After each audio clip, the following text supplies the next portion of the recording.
এখনো বুঝি নাই, বুঝতে একটু সময় লাগবে। আমরা কারা, আমাদের মর্যাদা কি? আল্লাহ তাআলা বলছেন গ্রহ নক্ষত্র নিহারিকা সৌরমণ্ডল সব কিছু বানানোর চিন্তা করার সঙ্গে সঙ্গে ইদা আরাদা শাইআন আন ইয়াকুলা লাহু কুন ফায়াকুন, যে চিন্তা করেছি হাও হয়ে যাও, অমনি তা হয়ে গেছে। গরু তুমি হয়ে যাও, তোমার গোস্ত যেমন স্বাদ হওয়া দরকার তেমন হয়ে যাও। ছাগল তোমার গোস্তের স্বাদ যেমন হওয়া দরকার হয়ে যাও। পৃথিবীর সব হয়ে গেছে, মানুষগুলোকে শুধু বানিয়েছি আমি। চোখটা কোথায় দিলে সুন্দর হয়, কানটা কোথায় দিলে সুন্দর হয়, দাঁত কতগুলো দেওয়া দরকার, মুখের জবানটা কেমন দেওয়া দরকার, শুধু আল্লাহ তাআলা এতটুকু বলছেন বালা কাদিরিন আলা আন নুসাব্বিয়া বানানা। বান্দা তুমি এত নিখুঁত, পৃথিবীর মধ্যে যার একটা বাড়ি আছে সে আরেকটা চায়। এখানে এই শহরে বাড়ি আছে, আরেক শহরে চায় না? চাওয়া তার শেষ নেই। বর্তমানে কিছু আলোচনা শুনেন, চাইতে চাইতে এত সম্পদ হয়, দেশে আর ব্যাংকে জায়গা নাই, বিদেশের মধ্যে পাচার করতে হয়, তারপরে চাওয়ার মানসিকতা শেষ হয় না। আল্লাহ তাআলা বলছেন পৃথিবীতে অনেক চাওয়ার মানসিকতা তোমাদের আছে, কিন্তু একবার তুমি ভাবো তো, নীরবে মাথায় হাত রেখে, তোমার রব যে তোমাকে দুইটা হাত দিয়েছেন, আর কোনোদিন কি তোমার মনের মধ্যে সাপ জেগেছে আল্লাহ চারটা হাত দিলে ভালো হতো? পাঁচটা আঙ্গুল দিয়েছেন এক হাতে, তোমার মন কি কোনোদিন বলেছে নাকি যে ছয়টা আঙ্গুল হলে ভালো হতো? কি বলেছে? তিনটা চোখ হলে ভালো হতো? তার মানে আল্লাহ যাহা দিয়েছেন কমপ্লিট। জীবনে অনেক বাচ্চা কোলে নিয়েছি, ছাগলের বাচ্চা, মুরগির বাচ্চা, গরুর বাছুর, কিন্তু মানুষের বাচ্চাও তো কোলে নিয়েছি, কলিজা ঠান্ডা হয়ে যায়। আল্লাহ শুধু এতটুকু বোঝাচ্ছেন সুবহানাল্লাযী খালাকাল আজওয়াজ।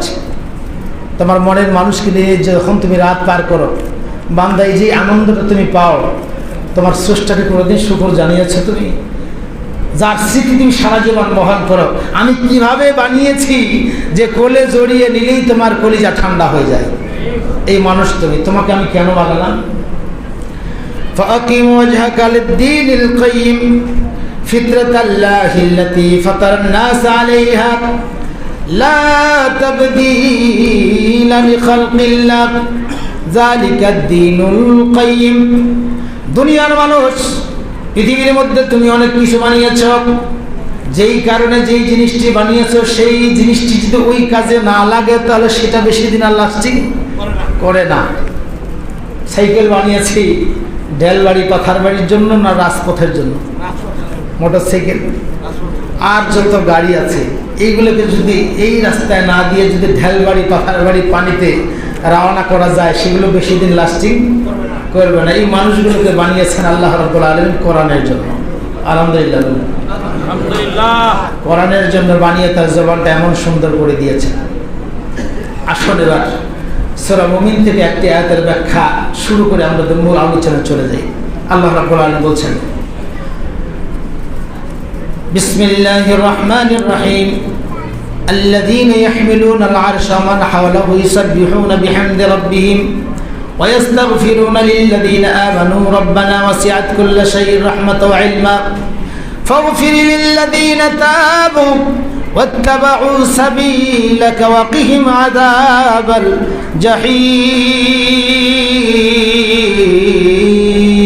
الجحيم ربنا وادخلهم جنة। আকাশের ফেরেশতারা 8 জন ফেরেশতা আল্লাহর আরশে বহন করে আছে। এই ফেরেশতাদের চতুর্দিকে এক কাতারে 50,000, এরকম কাতার আছে 50,000। এই ফেরেশতাদের দুইটা কাজ করে, একটা হলো সুবহানাল্লাহ আলহামদুলিল্লাহ আল্লাহু আকবার, আরেকটা হলো আল্লাহ যেই ইমানদারগুলো তোমার কথা বলবার কারণে, যেই ইমানদারগুলো তোমাকে বিশ্বাস করবার কারণে রাতের ঘুম হারাম করে তোমার জীবন ব্যবস্থা তোমার দেয়া কথাগুলো প্রতিষ্ঠার জন্য কাজ করছে, আল্লাহ তাদেরকে তুমি মাফ করে দাও। ইস্তাগফির লিল্লাযীনা আমানু রাব্বানা ওয়াসি'আত কুল্লা শাইইন রাহমাতাও ওয়া ইলমা। গোটা দুনিয়ার কীট পতঙ্গ সবাইকে যদি তুমি জায়গা দিতে পারো, এদের জন্য তুমি জান্নাতে জায়গা দিয়ে দাও। ওই ফেরেশতারা দোয়া করছে রাব্বানা ওয়াদখিলহুম জান্নাতে আদন, ওই জান্নাতুল আদনে তাদের ঠিকানা করে দাও, যেই জান্নাতুল আদনে তুমি মাঝে মাঝে এসে বান্দাদের সঙ্গে আসর বসাবা, তারা আপনার সঙ্গে কথা বলবে। আলহামদুলিল্লাহ। এখন প্রশ্ন হলো, ফেরেশতারা দোয়া করছে নামাজের জন্য নয়, ইমানদারের জন্য। ইস্তাগফির লিল্লাযীনা আমানু। এখন নামাজি কারা আমরা জানি, ফজরের আজান হয়, জোহরের আজান হয়, আসে নামাজ পড়ে চলে যায়। যারা মাথায় টুপি দেয় এরা টুপিওয়ালা, যারা হজ করে ওরা হাজি, যারা নামাজ পড়ে তারা নামাজি। কিন্তু ইমানদার কারা, ওরা কি করে? নামাজ ভঙ্গের কারণ আমাদের জানা আছে, রোজা ভঙ্গের কারণ আমাদের জানা আছে, হজ ভঙ্গের কারণ আমাদের জানা আছে। যার কারণে যারা হজ করতে যায় টাকা দাখিল করে ভাইকে জিজ্ঞাসা করেন, বারবার শুধু বইটা খুঁজে, বইটা দেন, কি করলে হজ হবে না। তো নামাজ ভঙ্গের কারণ নামাজি ভালো করে জেনে নেয়, জানে যে উজু ছুটে গেলে বাতাস বের হলে উজু করতে হয়, এটি আগে জানে, তারপর নামাজ শুরু করে। আমি তারাবি পড়াচ্ছিলাম আজকে প্রায় 20 বছর আগে বড় এক মসজিদে। তো আমার পিছনে একজনের উজু চলে যাচ্ছে, আপনার রমজান মাসে তো একটু গ্যাস বেশি হয়, ঠিক সেজদার মরতে যাচ্ছে, কোন দিক দিয়ে যাচ্ছে বোঝা যায় না। তো এক সময় সালাম যখন ফিরালাম, পাশের লোকটা বলছে তুমি। সবাই বুঝতে পারছে যে তুমি মানে উজুটা উড়ে গেছে। আর বলছে না আমি না। এই পাশের লোকটা বলছে না তুমি। পিছনের লোকটা বলছে আপনি যে ফাইনাল, এটা আমি নিশ্চিত, কারণ ওই সময় আমিও সেজদায়। আপনার সঙ্গে আমার কিসের দ্বন্দ্ব? যখন সেজদা যাচ্ছেন, আপনার পিছনে আমার মাথাটা যখন যাচ্ছে, তখন আপনি। শেষ পর্যন্ত রাগারাগি হয়ে গেল, বলছে ঘাট ধরে বের করে দেন। আমাকে এখন ওই লোকটা বলতেছে, হুজুর এরা আমার সঙ্গে এমন কেন করতেছে? আমি বললাম যে আপনার বোধহয় উজু ছুটে গেছে। বলছে কোন দিক দিয়ে গেল? আমি বললাম যে কোন দিক দিয়ে গেল? পাশা দিয়ে গেছে। বলছে উজু করলাম, মুখ দিলাম, হাত দিলাম, পাশা দিয়ে উজু করলে হয়ে গেল। পাশা দিতে বাতাস গেছে, আপনি কিছুই জানেন না। বলেন তো বাতাস গেছে না উজু গেছে? শরীয়তের ভাষায় উজু গেছে। এই হাসার কথা নয়, আমি এই কথাটি বোঝাতে চাই।